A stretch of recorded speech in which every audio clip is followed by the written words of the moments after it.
wrote this when he was just a kid, and he was learning how to play. So really cool. Now, as you can see in GarageBand, the entire Learn to Play feature is presented in full screen, and it starts with this beautiful HD video at the top, and I'll play a little bit of the intro for you. Hi, I'm Tim. In this lesson, you'll learn how to play Mozart's Minuet in F major. Right, and I won't go through the whole lesson and play it, but I'll just scrub through and show you that the instructor will give you a step-by-step, note-by-note breakdown of the entire piece, including this animated piano down below that shows you what finger to play and where to put it on the keyboard. And the great thing is that you can learn this at your own pace with no pressure. Just at your comfort level, go through and learn the piece. Now, when you're ready to play along, you just go to the play chapter, and now we're ready to check out the new How Did I Play feature. Now, I'm a guitar player, so we're going to get a little bit of help on keyboards from Gerhard Lengling, who's our chief software architect for GarageBand. Come on up. Welcome, Gerhard. So right here we have just a standard USB music keyboard that's attached to the Mac, and it plays the built-in grand piano sound that we have. Play a little bit. All right, and it's really easy. Once I hit record, Gerhard's goal will be to play along with this piece and try to play as accurately as possible. And GarageBand will tell us in real time how he's doing. And the other cool thing is that he gets to play along with a real chamber orchestra that we recorded in Vienna. So it's always better to be able to play with real great musicians from day one than a boring metronome. So if you're ready, Garrett, I'm going to hit record and then get out of your way here. Sure. Ready? Okay, good luck.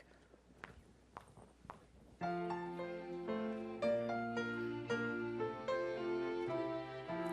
can see as he plays correct, it lights up the notes in green. So he's doing good.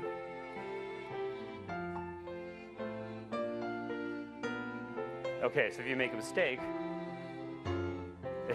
it'll highlight it in red for you. And you can see little timing. When your timing is off, it shows you that in yellow. And in the lower left corner, it keeps a running score of how you're doing against the entire project. All right? Okay, so I think you get the idea. We'll stop it there. And the great thing is that, thanks, Gerhard. Great job.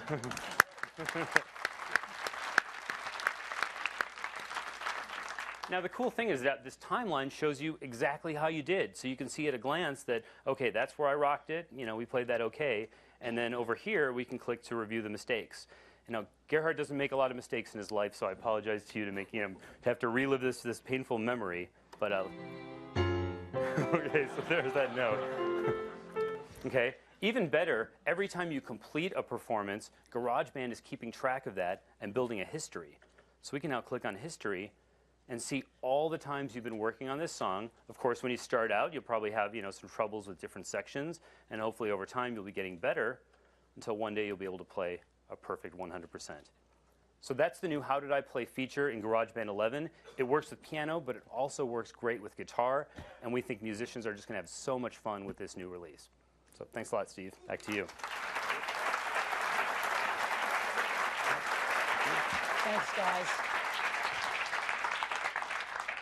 Isn't that great? So, GarageBand 11 with some great new features in it. You know, we have over 5 million people using GarageBand now. Isn't that incredible? 5 million people using this technology to make music, to learn how to play instruments. It's wonderful. So, iLife 11. iLife 11, all this amazing engineering that's gone into these products, the ability to do all these things is free with every new Mac. It comes included with every new Mac for free. And if you want to upgrade your existing Mac, it's just $49. This has got to be some of the highest value software in the world. And iLife 11 is available today. So you can get it today. We're really proud of this product, iLife 11. In addition to thanking all of the engineering geniuses working on this stuff, Gerhard, Randy, and others, Greg Gilly, where's Greg? Stand up, Greg. Greg is the engineering manager for iLife and has done a phenomenal job.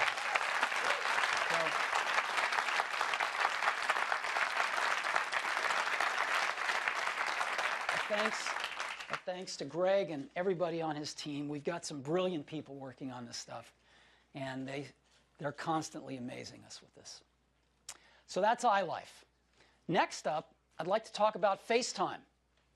FaceTime's pretty remarkable. It's really the first video calling on mobile devices. We introduced it in June on the iPhone 4. In September, we brought it to the new iPod Touch with its front-facing camera.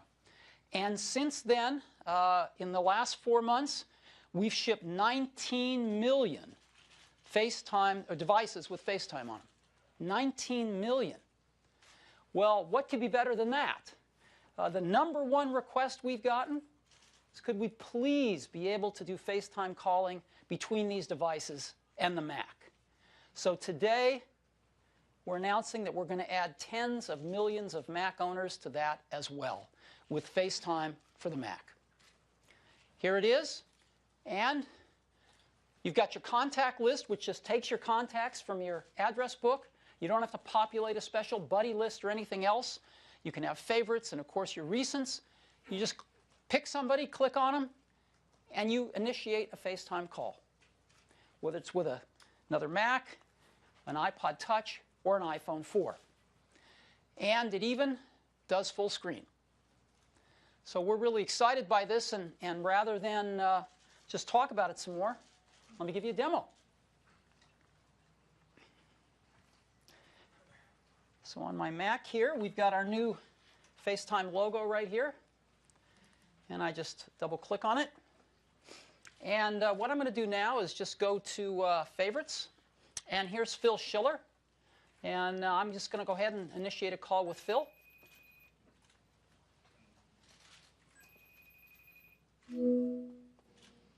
Hey, Phil. Hey, Steve. Hey. Hey, what device are you on? Are you on a Mac or one of our phones? Or I'm on an iPhone 4. I always have it with me. Yeah. That's great. Well, listen, why don't you go ahead and turn your phone into landscape mode? Okay. So obviously, I don't want to turn my whole display, so FaceTime on Mac just turns the display to match the phone. Want to turn it back? So again, this is so simple. There's nothing to set up. There's nothing to configure. That, you know, it's a very simple demo. Yeah.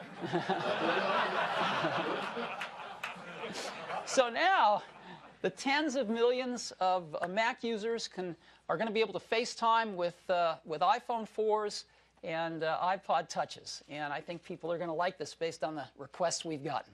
Hey, thanks a million, Phil. Bye-bye. Bye-bye. Okay. Well, that is FaceTime for the Mac. Now, maybe the best news is that we're going to release a beta release of FaceTime for Mac today. So you'll be able to go to apple.com and get a beta release of this today, run it on your Mac, and start FaceTime calling with over 19 million users on their iPhone 4s and their iPod Touches. And there's the new logo right there. So we're excited about that. Now,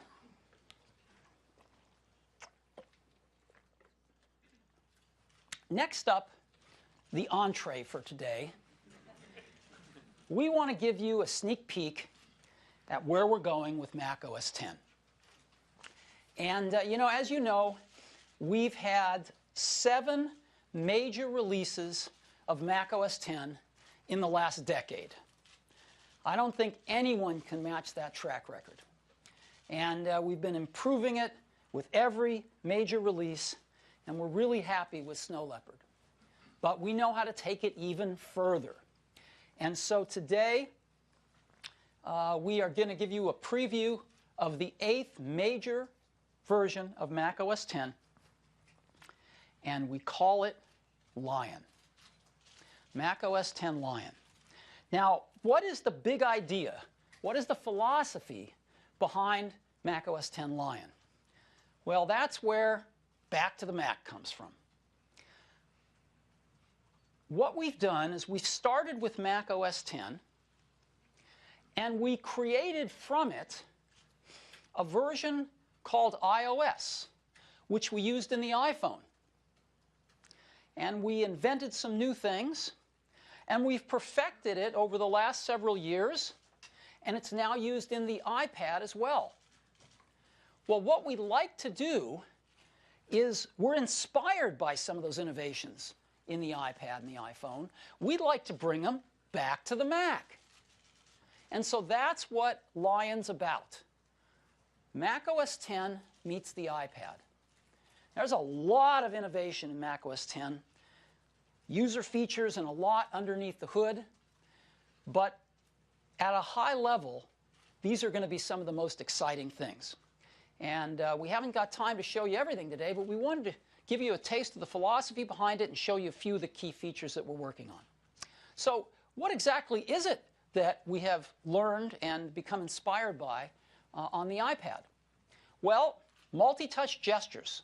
Multi-touch gestures can be really important, and we think they can be really important on the Mac too. The App Store has completely revolutionized how people get their apps on the iPhone and the iPad. Why not the Mac too? And when people get their apps on the iPad, they have a great place to put them. They have these home screens that have all their apps on them. They don't have to go hunting around for their apps. Full screen apps. Every app on the iPhone and the iPad is a full screen app. And sometimes, not always, but sometimes, that's great on the Mac too. We've seen that from the work that we've done as an example in iPhoto, which we've expanded on in iLife 11. Full screen apps can be really great sometimes. Apps on the iPad auto-save.